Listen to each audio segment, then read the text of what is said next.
then, thrill seekers, here we go. We've got some amazing insider information for you game wizards. Not off. We've got reviews of the latest games and what the experts think of those games. We've got a visit to Hotline City and what it all means. The Mario story, where, why and how did a little Italian with a moustache become a worldwide superstar. We've got tips and tricks on the latest software, and we get to the bottom of how the game's writers invent a Super Nintendo game. And we look at some of the excellent gear that you can get for your Super Nintendo. But first, let's get the show on the road with the Mario story. Buongiorno, prego, dice nomi. Mario, the most famous plumber of all time, actually started life as a carpenter who had lost his girlfriend to a gorilla in the 1980 game Donkey Kong. He was such a success that Japanese video game programmer Shigeru Miyamoto decided to make him the hero of a new two-player game called Mario Brothers. Mario joined with his younger brother Luigi, and the rest is history. The follow-up game, Super Mario Brothers, sold over 43 million carts worldwide, and Mario overtook long-established characters like Mickey Mouse and Donald Duck in popularity. His star has been rising ever since, as he's gained his new powers, explored even stranger worlds, and conquered even more grotesque enemies. Mario even took to the skies in Super Mario Bros. 3, and swam like a fish in his first 16-bit adventure, Super Mario World. Ever versatile, Mario has also proved himself a wizard behind the wheel in the amazing Super Mario Kart. Not satisfied with his gaming adventures, our intrepid Brooklyn plumber has become a film star of his very own in Super Mario Bros. The movie. To mark the new stardom, Nintendo have released the Mario game to end them all, Mario All-Stars, so that now you can relive every slip into danger, every hidden escape, and every moment of glory in Mario's long history.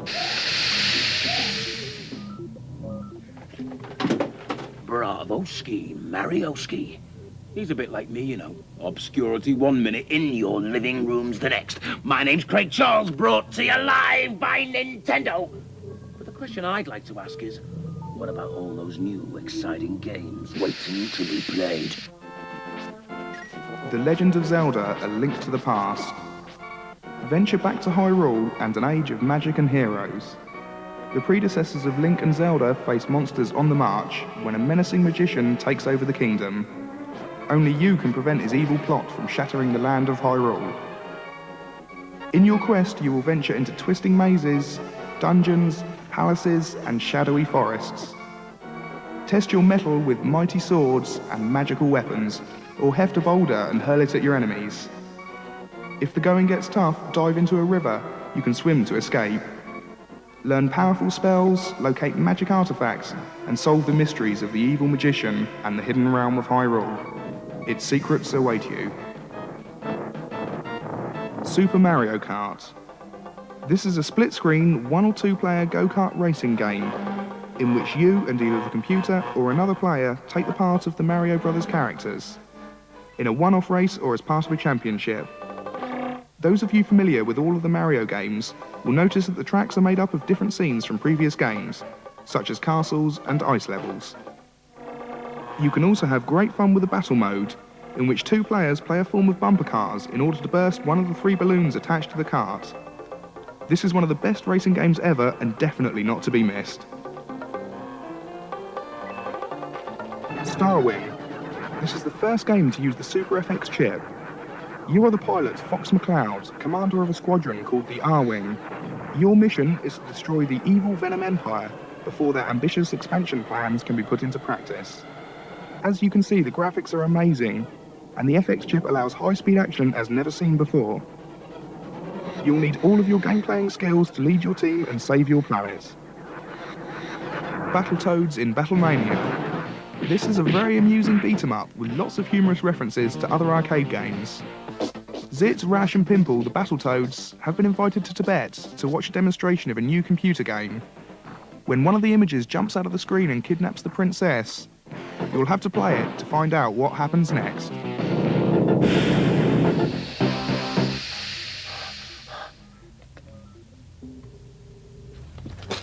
Well, I think it's about time I beam down to meet the hotliners.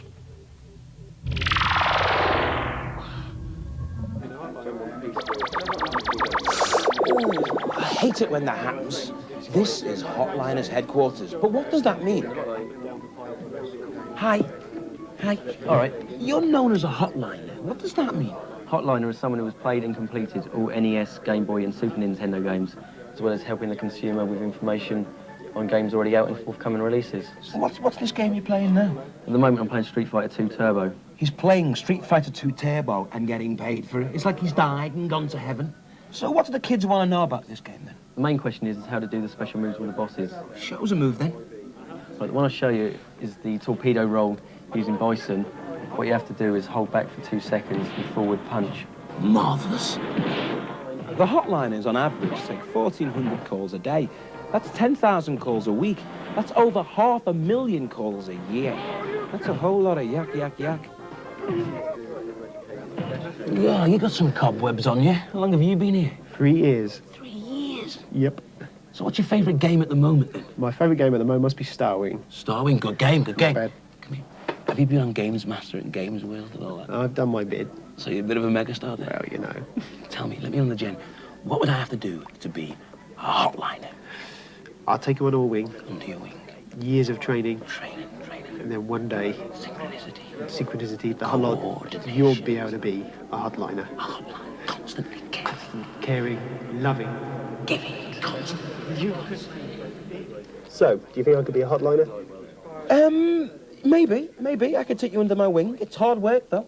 You know, we've got a team of experts working round the clock, training us. And you've got to care, because we constantly care. And you've got to have coordination and synchronicity. You've got to be well-mannered, good with people. Communicative. It's essential. OK, I haven't got the big-time edge. I haven't got the total coordination and communication skills you need to make it as a hotliner. I can live with that. Time to review some games. Guide Aladdin and Abu through their quest to defeat the evil Jaffa. This is a Capcom and Disney game that features excellent cinematic graphics, superb sound, and amazing background. There is a password facility and bonus screens. This game will keep you interested forever, sure to be a hit.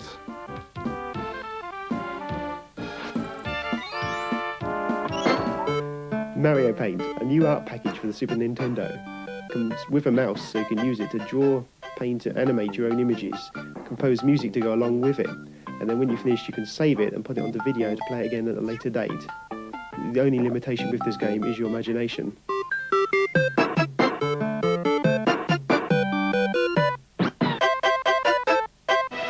Nigel Mansell's World Championship Racing. It's the best simulator available for the Super Nintendo at this time. You get a chance to race all 16 courses around the world. The weather is constantly changing from sunny to cloudy to wet. You get a chance to change your tyres, your aerofoils and your engines in your car.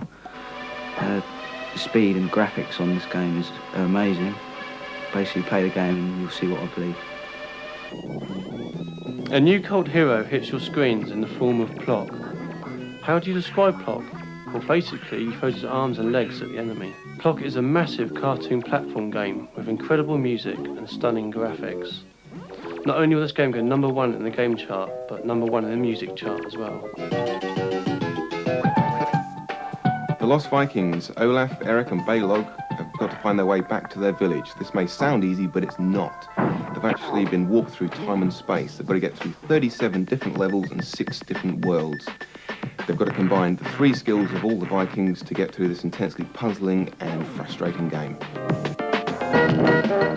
This is Bubsy's first adventure on the Super Nintendo, called Claw's Encounters of the Third Kind. On this Bobcat's travels, he has to avoid many pitfalls as well as collecting all the yarn balls that he may encounter. This 16 meg cart has great music and graphics, as well as some of the best speech I've ever seen on the Super Nintendo. He has become a cult hero in America and looks like doing the same in the UK. These games are pretty fantastic, but what always amazes me, and I'll share this with you, is how they fit all the music, visuals, excitement, and all-round top-quality entertainment into one tiny cartridge. So how did we get all of that into this?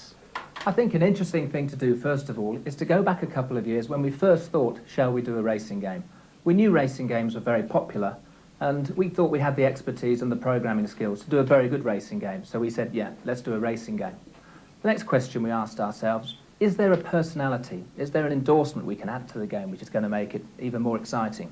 We knew Nigel Mansell was doing well in the World Championship at that time. He wasn't World Champion at that time, but we thought he might be. And we started speaking to him. Would he be interested in helping us with our game? He was very interested. He likes computer games. He takes a Game Boy with him wherever he goes. And soon we had Nigel on board as well. So we were there. We knew we were doing a Nigel Mansell racing game. What we're going to do now is James is going to take us around the building and show us how from that point did we develop the game. Okay, now we've decided to go ahead and produce the Mansell game. We've actually done all the design work. The next stage is to start the programming. We have the computer from which the code's being written. The code that we write ends up in that box over there. That box is our version of the Super Nintendo. It's similar to the one you would have at home, except that what it allows us to do is continually change the program that's running. So this is what's in the cartridge. That code there on that screen translates into this on your Super Nintendo. This is actually the original road that's used in the Nigel Mansell game. The game is nowhere near complete, but we have the actual basic road. When we were developing the Nigel Mansell game, the road was the most important thing. You've got a smooth and fast road system, particularly with something like a Grand Prix game. To get this far took us, probably about 6 or 7 months of programming. The next stage was producing the car graphics, the roadside objects, backdrops, all the other support graphics for the game. And that's what we're going to show you next. Everything that you see in the game will at some point have to be drawn. We actually have to draw the car with every wheel position to add realism to the actual game itself. As well as drawing Nigel's car, we have to draw the cars that you're going to be competing against in the game. Could we run the animation, Greg? This is so we can, in the game, we can actually give the impression of a car moving away from you, or you moving up behind another car. How many frames did it take to do that? We originally used 8 frames, but I doubled them up to 16 to make it a lot smoother. It works really well. The game isn't just about racing around the tracks, though. Another important part of the game is the actual selection and setting up of the car between each of the individual tracks in the game. In this section you can select your tyres, change the airfoil settings, etc. Below we also see some graphics for the sponsors which we're adding to the car graphics. Anything for realism. Whilst the rest of the team are working on the programming and finishing off the graphics for our game, here in the studio Pat's working on the music and sound effects. Could we have a listen to some of the music please, Pat? Certainly. Once I've composed the music, it's built with tracks similar to this. Okay, could we listen to a sound effect now, please, Pat?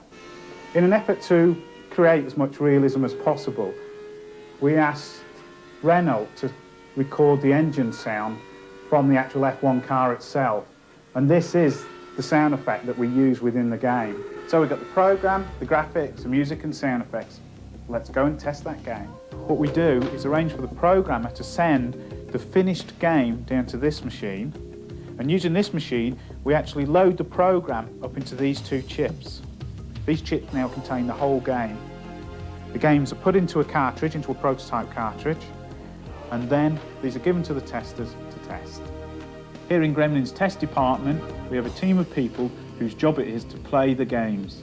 Our testers have to play the games for hours and hours, testing for bugs or for things that shouldn't even be there. When the game is as action-packed and as exciting as possible, only then is it ready to be put into a finished cartridge. And that's how we get all of that excitement into one tiny cartridge.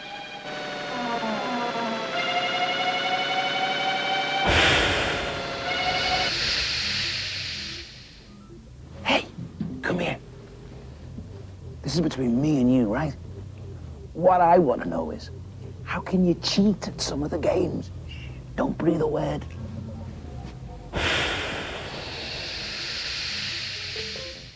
Super Mario All-Stars. On the Lost Levels, World 1, Level 1, if you want to get some extra lives, this is what you have to do. Go to the first set of blocks and bash the second block to uncover the hidden mushroom. Bounce it with your head over the end block, leaving the Koopa inside. Grab the mushroom, being very careful not to scroll the screen past the row of blocks. Now break the first block and the third block and leave the Koopa patrolling on the fourth. Jump through the gap you've made and remove the 3 blocks from above your head.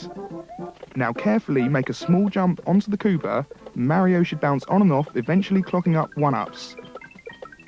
Leave it to carry on until the time runs out and you'll have 128 lives. Also on the lost levels, World 3 Level 4, the way to get to the end is to stay along the bottom until you've heard a high-pitched beep. Then stay along the bottom again until you hear another beep. Now go all the way to the top and stay there until you hear 2 more beeps. If whilst going along the top you find a jump that's very hard to make, jump down to the floor and you'll find 4 hidden blocks. You can now use these to get back up to the top route and make it all the way to the end. On Mario 2, World 1, Level 3, go to near the end of the level and get the last potion bottle before the door. Carry it past the door and throw it down near the pot. Then enter subspace and go down the pipe whilst you're in subspace, and this will now warp you to World 4.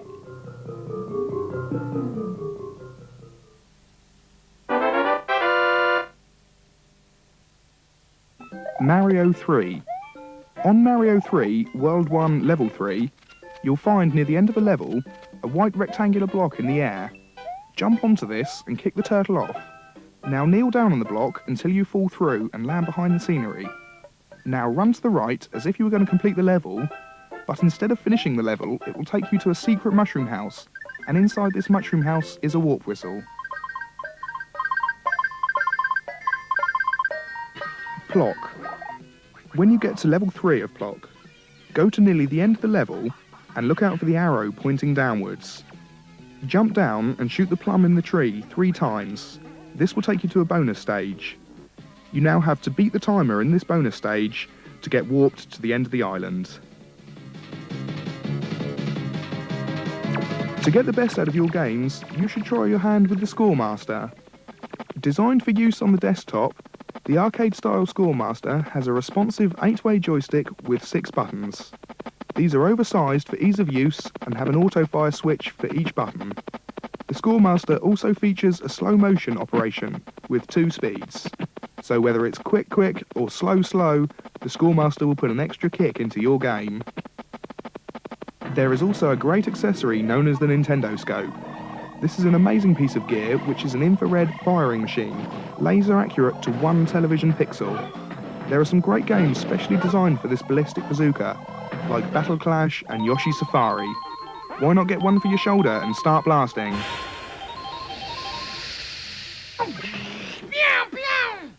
I hate to tell you, thrill seekers, but it's time for me to go. Have fun on your Super Nintendo. And this might sound strange, but I'll be back. Hasta la vista, baby. Hey, not so heavy on the Nintendo.